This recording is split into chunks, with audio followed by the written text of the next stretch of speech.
How you doing, Achievers? Ajit Sidhu here. It's a Sunday. It's an amazing day because I'm about to do my workout. I had a really nice day with the children. It was such a beautiful day outside. But today I want to talk about something that was in my mind that I wanted to convey to you all. It's about how to achieve your goals. And this is quite an important topic because everyone sets goals and the new year is about to come, it's around the corner, January the 1st. Everyone starts writing down their goals, and after they've written their goals on January the 2nd, they break them all, or even in January the 1st, they break them all. But how do we actually achieve the goals? This is something that we should know how to achieve the goals. It's no point in setting a goal of losing weight or starting a business up or doing a big renovation or any type of goal that you wanted to achieve in martial arts. If you want to reach the next belt, if you want to pick up the next level in weight training, any type of goal, it can be any. We have to know how we can achieve it in the quickest and fastest way. And there's a 3-step process. And I'm going to quickly go through this process with yourself. The first step is a marketing term. A marketing term you've probably heard of. You've probably heard of this marketing term. It's called pre-framing. And if you haven't heard it, what pre-framing is, it's kind of like getting your brain ready for whatever you're going to buy. So for instance, if you're going to go purchase something, an advertisement that's on TV is pre-framing you, it's getting you ready. Like in our nursery, we would put adverts out about the actual fact of it, is about the compassion that we have for the children, the security that we have, and how we do lots of learning through play, fun and play. And this is all done through the advertising, the marketing, getting the person ready. So when they actually come to the nursery, they're able to see the security. They can see the children having fun with the teachers, and they can see the compassion. And the other aspect that we advertise is the most cleanest nursery. Every company does this. Anything you're going to go buy, for instance, Mercedes, when you think of Mercedes, it's luxury, it's elegance, it's class. If you're thinking about my favorite car, Lamborghini, speed, power, beauty, and carry on. Lamborghini is awesome. Now, this is something that has been pre-framed in us. That's what pre-framing is. It's a marketing term, it's been used. But how do we use the pre-framing in our daily life? When you go to the cinema, for instance, as an example, The Grinch is out now, and I want to take my son to watch The Grinch. But why do I want to watch The Grinch with my son when I've seen the Jim Carrey version, which was absolutely awesome? Or I've seen different versions of it. I've even read the book. Why do I want to go see it again? It's because of the trailer. Now, once the trailer's out during the run-up to Christmas, my mind's getting all pre-framed. It's getting all ready. I want to get ready for Christmas. And the way we start getting ready for Christmas is by doing stuff related to Christmas, like Christmas shopping and getting the cards ready and getting all the outfits ready for our Christmas parties. All of this stuff is pre-framing ourselves for the enjoyment of Christmas.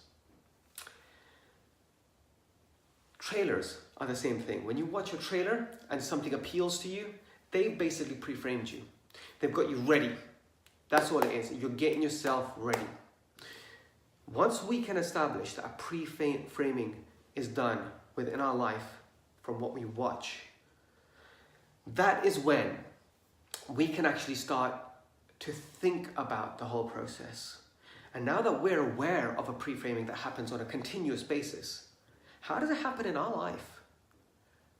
What do we do on a daily basis? there's two pre-framings we just got to remember. I'm just going to quickly review this. One is a positive pre-frame. One's a negative reframe. Now, when we use a positive pre-frame, imagine you're going to go see a friend. So you're going to go see this friend, or you're going to go meet someone with your friend for the first time. So there's this new character that's waiting for you at the bar, and you're going to go with your friend to meet this new character, and you know nothing about them. As you're walking towards this bar, your friend says, listen, just got to tell you something about this guy. He's a crook. What's happened in your head? Do you run into the bar to have a conversation about all the stuff he's done, all the criminal activities he's done? Or do you kind of pause, well, whoa, say what? That's something we need to be aware of. Not only is pre-framing occurring on TV, but it happens with our friends and our family.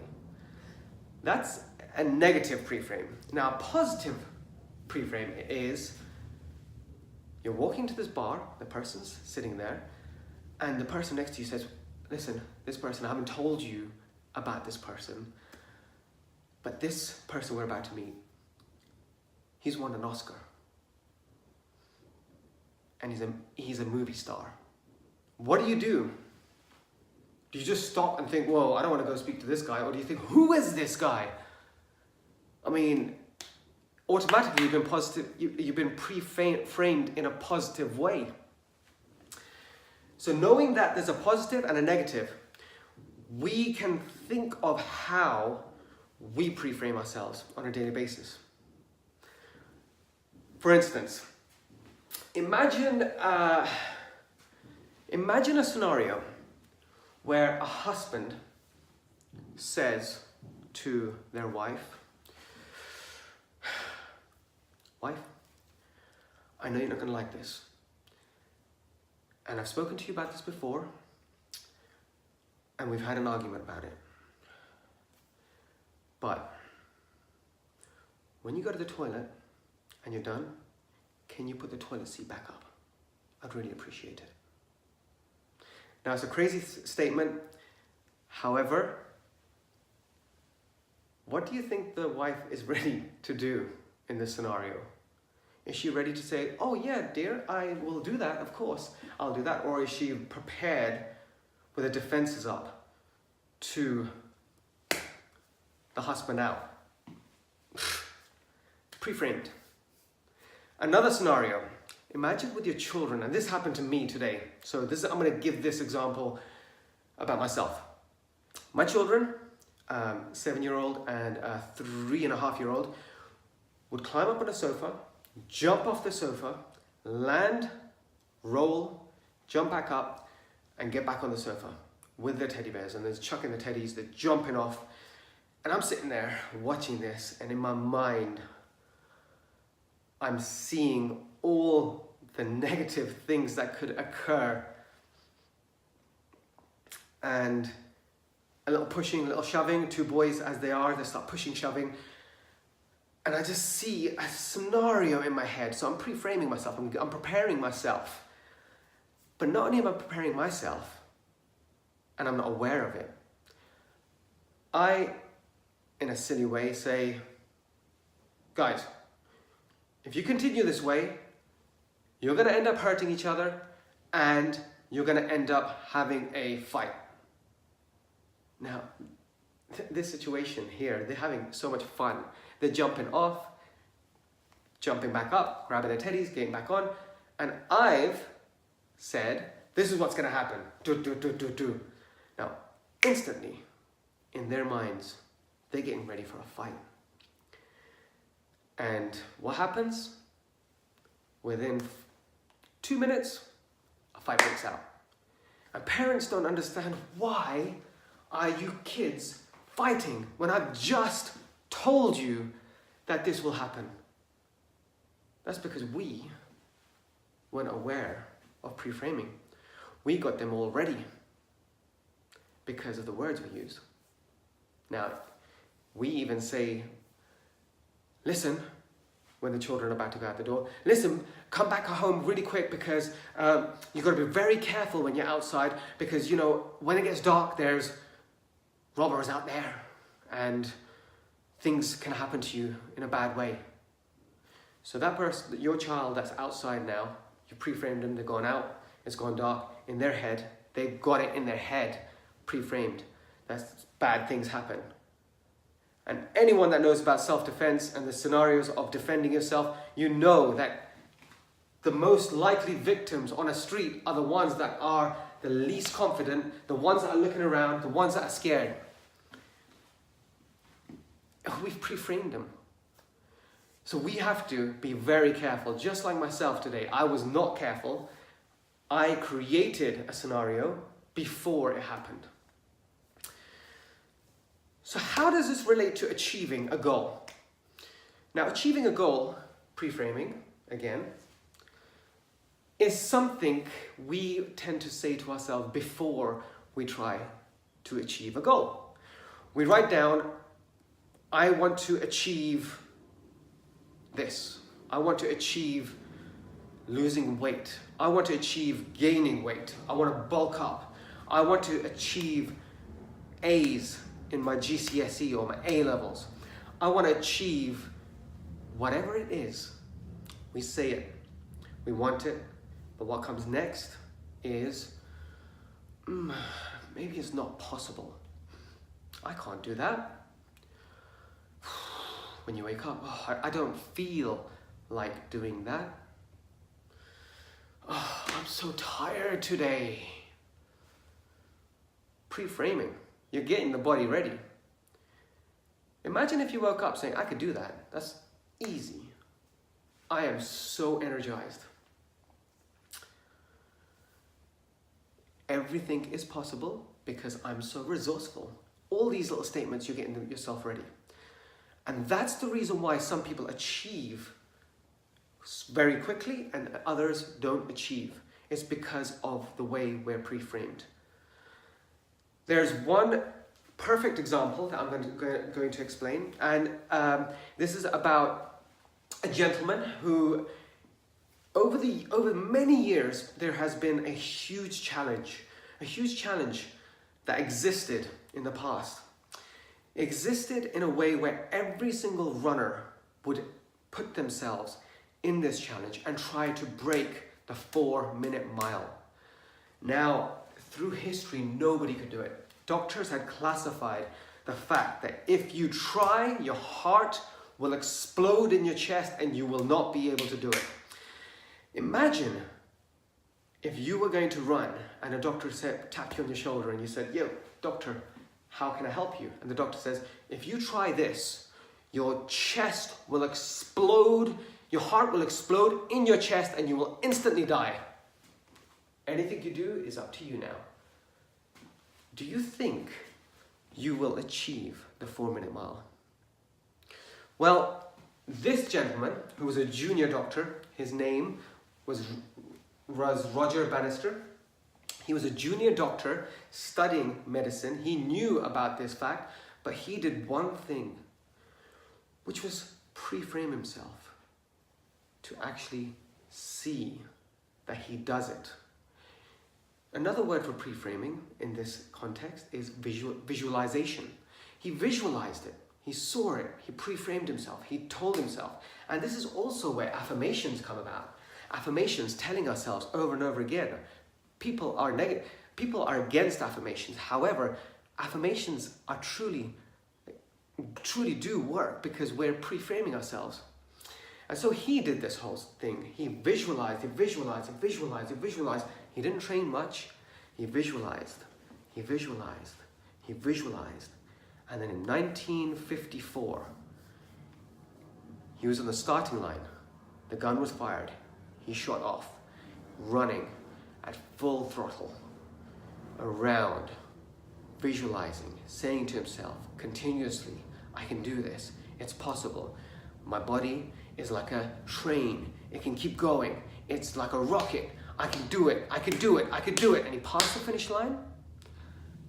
And on the board, it said 3 minutes, 59 seconds.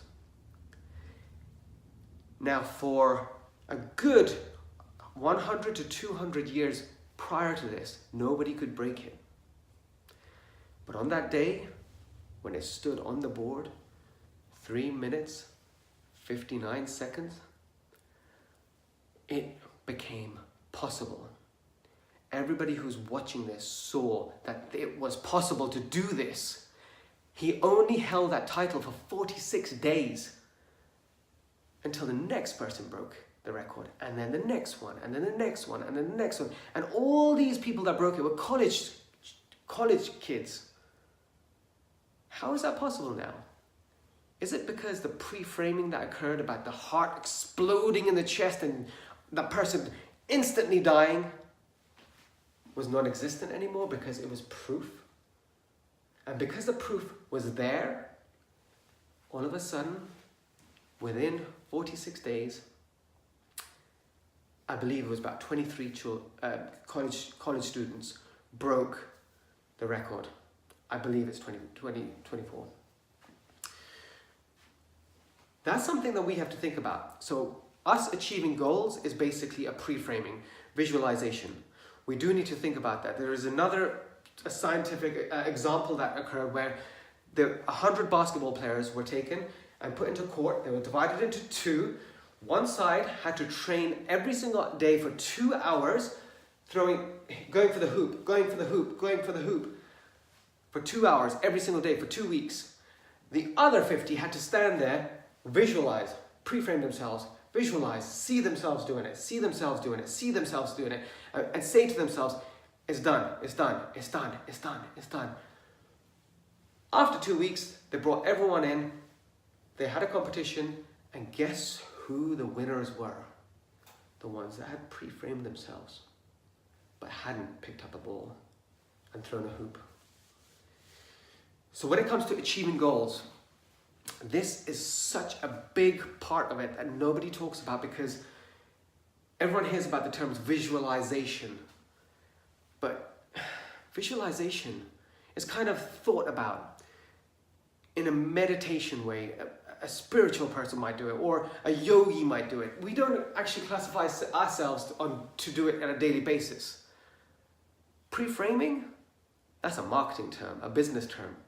Bring those two together, and you've got a perfect recipe to achieving your goal. That is step 1 of 3. There's 3 steps to this. So the first step is knowing that pre-framing exists. Pre-framing exists. It occurs every single day when you watch the TV. It occurs when you're on a daily basis, when you're with your partner, with your family, or even with your friends. It occurs. And we all do it, either in a negative pre-frame or a positive pre-frame. The other two steps are also not as big as knowing about pre-frame, but it's crucial to achieving the next 2 steps. It's crucial to achieving your goals. However, I will discuss that tomorrow. It's Sunday, I'm going to do my workout. So you all think about the pre-framing. See, how have you been pre-framing yourselves today? Think about what you've been watching. Has the news been negatively pre-framing you? Have you been, without knowing, starting arguments in your family or your children and not knowing it? Have you been bringing joy by using pre-framing because you knew about it? Think about that. And I'll see you all tomorrow. Bye.